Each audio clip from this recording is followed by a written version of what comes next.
కాదు కాదు విద్యాసాగర్, నేను చెప్పేది ఏమిటంటే ప్రజాస్వామ్య పరిరక్షణ ఉద్యమం రాష్ట్ర వ్యాప్తంగా మీ చంద్రబాబు నాయుడు గారు పెద్ద ఎత్తున ఆందోళన చేసినారు. రామారావు దించేసినప్పుడు అప్పుడు ఆందోళన లేదా?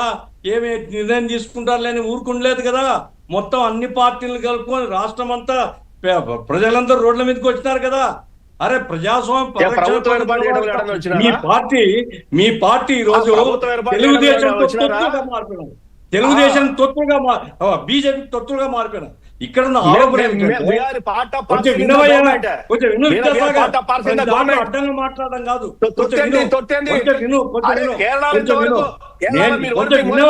వినకుండా మాట్లాడటం కొంచెం వినవయ్యా.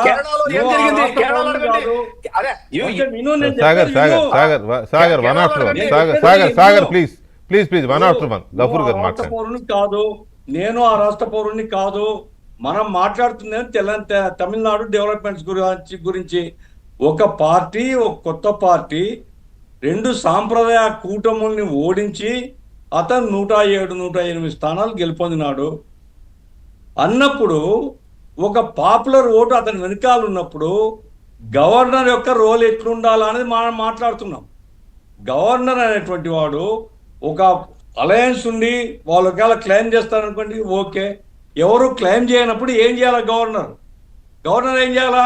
లార్జెస్ట్ పార్టీని పిలిచి సర్కారీ కమిషన్ను బొమ్మాయి కేసు వదిలిపెట్టు. సర్కారీ కమిషన్ ఎందుకు వచ్చింది? రాష్ట్రానికి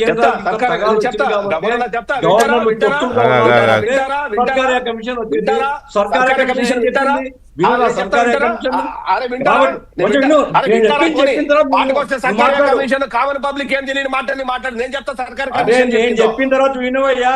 నీవు రాజకీయ అజ్ఞానివి కాదు, నువ్వు సామాన్య ప్రజల గురించి మాట్లాడద్దు. నువ్వు రాజకీయంగా ఒక నాయకుడు కాబట్టి సర్కారీ కమిషన్ అంటే ఎందుకు వచ్చింది? తెలుగుదేశం కూడా ఆ రోజు ఎన్టీ రామారావు దేశవ్యాప్తంగా రాష్ట్రాల హక్కుల కోసం పోరాడినటువంటి నాయకుడు. మీకు ఓట్ల కోసం ఎన్టీ రామారావు కావాలా? ఎన్టీ రామారావు సిద్ధాంతం మీకు పనికిరాదు. ఈ రోజు ఏమిటి సర్కారీ కమిషన్ ఏం చెప్పింది? కొంచెం వినవయ్యా. అలయన్స్ ఉంటే వాళ్ళకి ఇవ్వండి, లేదు అనుకుంటే సింగిల్ లార్జెస్ట్ పార్టీకి ఇవ్వండి. ఒకవేళ వాళ్ళు నిరూపించుకుంటే మంచిది, నిరూపించుకోలేకపోతే పోస్ట్ పోల్ అలయన్స్ వాళ్ళకి ఇవ్వండి అని. దాన్ని మీరు ఎందుకు పాటించారు? ఇప్పుడు చాలా చెప్పింది సర్కారీ కమిషన్. ఒక్క నిమిషం సార్ ఒక్క నిమిషం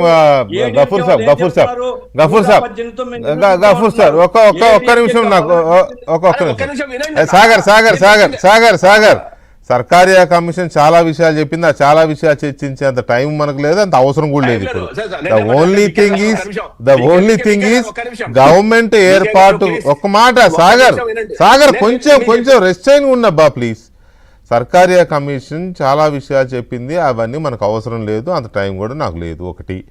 రెండోది, ప్రభుత్వ ఏర్పాటుకి పిలిచే విషయంలో గవర్నర్ ఏ పాలసీ, ఏ ఫార్ములా పాలసీ పాటించాలి అనే దాని మీద సర్కారీ కమిషన్ 3 డైరెక్షన్స్ ఇచ్చింది. ఒకటి, ఎలక్షన్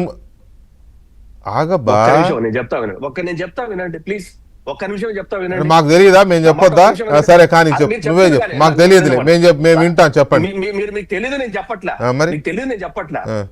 నేను చెప్పేది వినండి, ఒక్క నిమిషం అంటున్నా. నేనేమంటానంటే సర్కారీ కమిషన్ ఏబిసి 3గా డివైడ్ చేసింది. గబూర్ అని చెప్పింది, మీరు చెప్పింది ఒకటే. దాంతో పాటు గవర్నర్ రోల్స్ కూడా ఇచ్చింది సర్కారీ కమిషన్ లో. గవర్నర్ రోల్స్ మనం మాట్లాడము ఇక్కడ.